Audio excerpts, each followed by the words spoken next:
Hello and welcome to episode 942 of the official EstablishTheRun.com podcast. My name is Adam Levitan. I am one of the co-founders here at ETR. And we're coming off of a defense broke the slate kind of week. Yes, that's right. The Seahawks defense went off for 30, a 30 ball yesterday. Second most points on the main slate. Only Bijan Robinson's 33.3 points were more than what Seahawks DST scored yesterday. And anytime this happens, it sparks the debate, the conversation. Should we have DST in DFS? Jeff L. submitted a question. He said, will DraftKings ever get rid of defense for NFL? Seems like a major roll of the dice rather than skill. I would love if they'd copy their college football contest and use a super flex spot instead. And so, yes, I get what you're saying, Jeff. I do. Defense scoring is extremely volatile. It definitely sucks when you spend all week working on teams and then some random DST scores 2 touchdowns and you're just dead. But I'd say 2 things. First, I do think there is some element of skill in DST strategy, understanding the volatility, embracing it, letting other people spend up in mediocre spots, finding spots where an offense might score a lot of points, but their quarterback will drop back a ton and have offensive line woes. Things like that. In the aggregate, I do think we can be better than our opponents at DST selection, although the edge clearly is not as big as at other positions. This past week, we had Seahawks defense projected for 9.9 points. That was second most on the slate behind only the 49ers against Shedeur Sanders. In terms of salary adjusted value, even at 3,900, Seahawks were our second best play. I personally did not play them in any hand builds, mainly because I typically think the only way DSTs really separate is through touchdowns. And yeah, Seahawks defense could absolutely dominate, hold Brosmer to 6 points, sack him 5 times, turn it over once or twice. But if they don't score touchdowns, it's not really going to be a separating score. Whereas I could punt with the Jets against Kirk Cousins and my DST touchdown equity is less, but not by that much less. But shout out to Wiggins. He had Kenneth Walker in his team that won the 3K. Correlate Kenneth Walker with Seahawks defense against Brosmer on a tight slate. Obviously, there was a huge, huge separator getting the 30 points. But anyways, getting back to the point of should we eliminate defense from NFL DFS? I think the following is a more important point than what I just said. Anytime you're playing a peer-to-peer game, it is important to keep the ecosystem in mind. I have played in poker games where I told the guys running the game, it's too big, man. It's too fucking big. You're going to kill the game. And guess what? Some of the whales lost too much in 1 or 2 or 3 sessions. They just don't want to play anymore. The game is dead. Whereas if they just would have played smaller, those whales wouldn't have minded losing a smaller number. They wouldn't have bailed on the game. It's the old saying. They did it in rounders. I think it goes something like you can shear a sheep many times, but skin him only once. And so if you're playing these peer-to-peer games seriously for money, you don't want the edge to be too big. Poker is a perfect example because anyone can run hot or they can win as a 30% dog if they get it all in bad. Same as DFS. In a 1 day or 1 week or 1 month sample of NFL DFS, anyone can win. Maybe even in a 1 year sample, anyone can win. There's enough volatility there, and DST helps that. And lastly, I think there's some element of season-long bros are used to this setup. 1 quarterback, 2 running backs, 3 wide receivers, a flex, and yes, DST. FanDuel actually used to have kicker as well. They dropped that. But yeah, people want super flex or tight end premium. And all this stuff is great in our bubble, the bubble of virgins. But if we take a step back, most people, the overwhelming majority of the public, they don't want super flex or tight end premium or point per first down or whatever the fuck else the hardcore bros want. If the goal is converting season-long bros to DFS bros, and I think that was/is the goal, then yeah, I think having DST as part of NFL DFS is indeed correct. As for cash in week 13, well, sometimes you're the bug and sometimes you're the windshield. Sometimes you're the hammer and sometimes you're the nail. Sometimes you're the chef and sometimes you're the meal. And on Sunday, on DraftKings specifically, my God, it was the worst result I think I've ever had in DraftKings cash. Certainly should not complain. Even with that massacre yesterday, it's been the best season I've ever had in cash, which is crazy. But yesterday, I just could never find a team on DraftKings that I liked. Ended up playing, I think, kind of scared with mid-range tight end in Gadsden, ultra expensive JSN, even as a big home favorite, and just got wrecked. I think if taking anything away here, it's that on these really tight weeks, we almost have to punt tight end and quarterback. Like, I think just YOLOing Tyrod Taylor and Parkinson is fine because those positions are capped upside anyway, outside the ultra expensive guys that no one is playing, and then getting more balance. And that would allow you to get more balance at wide receiver. Like, I didn't think they were like smash cash plays. Nico Collins, Jalen Waddle, Tet McMillan, Lad McConkey, Chris Olave. On a normal week, I wouldn't play them in cash at these prices in these setups. Maybe Waddle I would. But, those mid-range wide receiver plays have so much upside. Taking 3 shots on them rather than relying so much on JSN going off at 9,500. I tried to find teams that I liked like that, just couldn't get comfortable. Now, at the same time, if JSN had done his thing where he gets 25 points or 30 points or whatever and wins the slate as he's done for me multiple times this year, I'd be sitting here saying, yeah, you guys know on really low scoring and tightly priced slates, you need to lock in the stars points and let everyone else pray for a ceiling game. So, yeah, I don't want to be too results oriented here. Did have the nuts on FanDuel, pushed it a little bit to play Brissett over Stroud on FanDuel. Brissett ran hot on touchdowns. Stroud ran bad on touchdowns. Big difference there. I played Ted McMillan on FanDuel. He only had 2 targets, still scored 10.8 FanDuel points. I played Alec Pierce as the punt there. He ran into 15.8 points. Kyle Pitts had the game of his life for 11.7 at a cheap tag. So, it just goes back to what I talked about a few weeks ago. You are not as good as you think you are when you're sun running, and you're not as bad as you fear you are when you're running like death. The truth is somewhere in the middle. And that is why it's important, I think, to track your results. You can do that for free on the solver, but I think it's so important to track your results because I know my expectation is something around 10% ROI in cash these days. How I get to that 10%, the ups and downs, through the whole season, it's fun, it's war. There's doubt creeps in when you're losing, but just trying to zoom out, play well, and don't be too results oriented and understand what your expectation is. I think that's a good way to think about it.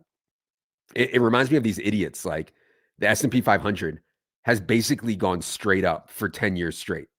And it has a bad week or a bad few days and people start freaking out. You don't understand, Adam. I lost X dollars yesterday. It's like, bro, you are up some unfathomable amount in the last 10 years in the S&P 500. We can't worry about what it's doing today or this week or this month or these 2 months or these 6 months, So we understand what our expectation is. And, I hope that allows people to have a better mental mindset about all this stuff. It's not the game to just win 100% every week in DFS. Like for the ecosystem reasons that I said above, we cannot turn DFS into chess where the best player wins every time. There's no gambling on chess. You can't really make a living playing chess for money. And maybe you can in New York or if you're Magnus Carlsen or whatever, but there's just not enough volatility. If someone's better than you at chess, they're going to win. So it's hard to find gambles in games like that, or almost impossible. All right. Need to get to listener questions, but before I do, for anyone with the ETR NFL Best Ball product, playoff only best ball contests are live, as are our rankings. Those rankings update continuously for games played, expectations as teams win or lose, and their playoff projections change. Please read Herzig's strategy article on this format before diving in. It's very, very important for this unique format. And then also, after you're done reading the strategy article, you can upload the rankings from ETR, find those in the NFL menu, upload them to Underdog or DraftKings. Also, NBA remains in full swing as we enter December. If you are interested in playing DFS or betting props, head to the NBA tab on establishtherun.com. That is the NBA tab on establishtherun.com. All right, enough is enough. It is time for everyone's favorite portion of the program, the listener questions. All right, appreciate the questions from everyone. Going to do 4 today. Question 1 comes from Vince. Vince says, I work in Philly in an office with about 50 people, and every Friday, someone brings in pretzels, approximately 50, so 1 per person. There has been an uptick in people going double pretzel right off the bat. Totally unacceptable. At what point can you appropriately go for pretzel number 2? So I lived in Philly for a long time. Philly soft pretzel factory pretzels are legit incredible. If you go to the one on Sansom between 15th and 16th, they're actually cooking these soft pretzels there. You get a fresh one while it's hot. My God, these are really, really good. So from that angle, Vince, I get it. People want 2. What I am not understanding, though, is that these pretzels are roughly 75 cents. I'm not exaggerating. Like a decent sized pretzel is 75 cents. When I had no money, I used to save change, like actual dimes and quarters, and bring them to the pretzel store. I was just in disbelief that I could get something this good with my change. It's like an Arizona iced tea for 99 cents. It just makes no sense. It's so good. Now, my point of saying that, Vince, is that instead of taking 2, instead of going for seconds, just be a fucking hero, man. Go take $20 and bring in extra pretzels to the office. Who knows? Janet from marketing might want your body. That's the treatment that heroes get. Now, I do understand what's going on here.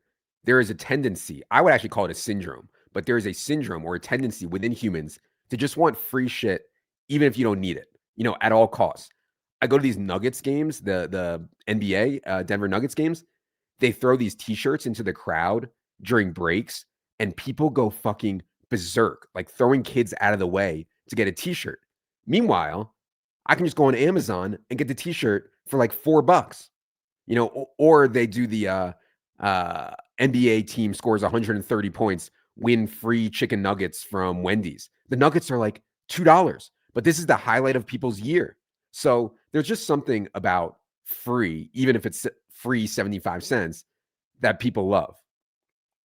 I, of course, because I'm deranged, actually never want anything for free. I'd rather pay because I don't want to owe anything to anyone. I just hate that feeling so much. It's like, oh, I did X for Adam for free. He never did anything for me. Yeah, no shit, bro. Please don't do me any favors, and that includes a pretzel at work. So I hope that helps, Vince. Can't emphasize it enough. Just be a hero. Take the $20, buy pretzels for everyone. Everybody can get 2. Be the hero. Question 2 from Micha Kong. He says, Adam, truly appreciate your content, and I'm a longtime ETR sub. On the solo pod, can you discuss quote unquote letdown spot dynamics in the NFL? I've heard you mention the look ahead spot as a type of letdown spot. I had that feeling with the Jags versus the Niners earlier this year and had good tournament results from it. Is it real, or what are your thoughts on its reliability? Yeah, Micha Kong.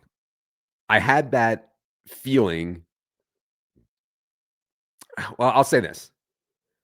I used to think about this stuff in terms of macro takes on how a team would play. I used to think about it a lot. Teams coming off a big win, they're on a short week, they're going on the road to face a dust ball, they have a huge division game the following week, things like that. What I was trying to find effectively was things that aren't already in the market. And I do think that if you can find stuff with signal that is not already in the market, that is insanely valuable. Obviously, that's the whole idea of origination, of originating your own numbers. You're trying to find things that aren't out there in the market, do things better. What I have grown more skeptical of is how much that kind of stuff matters. The stuff I just described, how much it matters. And to the extent that it does, well, perhaps or most likely, whatever does matter of this stuff, of the letdown spot, look ahead spot, whatever percent that matters, which you could debate or look up or do modeling on, it's already baked in. Now, oftentimes in DFS, we have these really, really close decisions, projections within a half point of each other, et cetera. In spots like that, I think it's totally fine to try to zoom out and think about how a team might play. But my bigger point is just so many people in DFS now are just playing straight projections.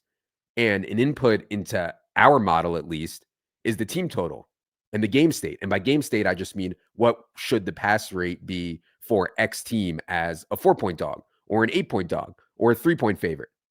There are dozens of inputs, literally dozens of inputs into our model. But yeah, those are two of them.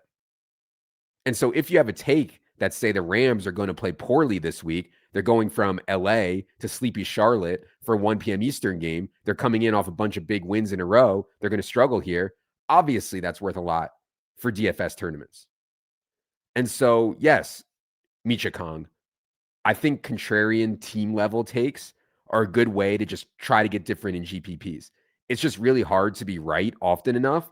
But if you want to try, I think that's totally fine to just be like, you know what? Everybody's playing X quarterback this week. I think it's a bad spot for their team. I'm going to be off it. Question 3 from Brandon. He says, my wife and I recently decided we're only having one child. When I heard on a previous pod that you were an only child, I reconsidered my position. In all seriousness, what is it like, or what was it like being an only child? Did you wish you had siblings? What's your relationship to your parents then and now? Did it factor into you having 2 kids yourself? Loneliness and having to handle our end of life stuff potentially by themselves are our greatest concerns. Yeah, Brandon, I am an only child, and that's why I'm so deranged. I think when I was a kid, I literally didn't even notice. I didn't even think about it. I didn't know any different. I think looking back now, there are a few things that are worth noting or that matter. The first thing is I was with my parents all the time. We go on vacation. It's me and them. We're hanging out the house. It's me and them. I'm playing video games. I'm watching TV. It's just me. And that's great. My parents are and were amazing and wonderful. But now I see my 2 kids and they do everything together. Everywhere we go, they're just hanging and playing. And I feel like they have more fun because they have someone in their generation to play with. They're playing video games together. They're playing football. They're in the pool together. I don't know. It just seems good. Now, the caveat with that is it isn't always good. I know a ton of people whose kids don't get along, siblings who hate each other, siblings who fight all the time. You could definitely get that run out. And that's a brutal run out. It makes raising kids really hard if the kids don't get along. So I think that can go either way. We've been fortunate that our kids like really, really, really get along well and are each other's best friends. And, it's hard to ask for anything more than that. It's made our lives infinitely easier and better and more fun. Second point that I would say, Brandon, is that it's hard to say if this is just me or if being an only child made me like this, but I am not great in social situations, meeting new people. I get tons of social anxiety, just general people skills. And maybe if I had siblings, I was meeting their friends while I was growing up. I wasn't by myself a lot. Maybe I'd be better in those social spots. But as it sits now, I mean, I could not have human interaction for a week or a month at a time, and it wouldn't even faze me at all. I barely notice. And I'm not saying that's bad. It served me really well in work stuff, at least. I can just sit down and focus for hours or days on end. So, yeah, I mean, that's good on some degree. But yeah, it's not great socially, but maybe that's just me. Maybe that had nothing to do with being an only child. I'm not sure. Last thing I'd say, Brandon, is that now that I'm older, family means more to me than it did ever before. And I think that happens to everyone. And so, yeah, I think it would be cool for my kids to have cousins, for us to have some big family of people from the same generation. I have siblings and they have kids. I didn't care about that at all when I was younger. But yeah, that's something that means something to me now. All that said, the first 4 years of a kid's life are like that stone cold, nut low, awful for parents. Don't let anyone lie to you and tell you otherwise. The literal nut low. And it's also not linear with how hard it is. You have one kid, it's a certain level of hard. When you add a second or third, it gets exponentially harder. And each kid is just insanely expensive. Like if we didn't have kids, I'd for sure be retired. I'd barely spend any money. All the money I spend is on them. And so, yeah, I think all that is viable and worth considering. But the bottom line, Brandon, is like if you interview people on their deathbed, one of the most consistent things people say is, I wish I had more kids. And now that my kids are out of that horrific early stage, I can see why, just from both a fun and meaning of life perspective. So I know I advocated for one kid or no kids in the past. I want to amend that take. I'm advocating for a lot of unprotected intercourse, like wild fucking, no condoms, no birth control, preferably reverse jackhammer position to ensure boys. Shout out Gender Labs LLC. But yeah, man, win a few million playing DFS, hire a nanny to handle the kids 24/7 until he's roughly 4 years old. Then you take over. Easy game. Easy game. Printing press. All right.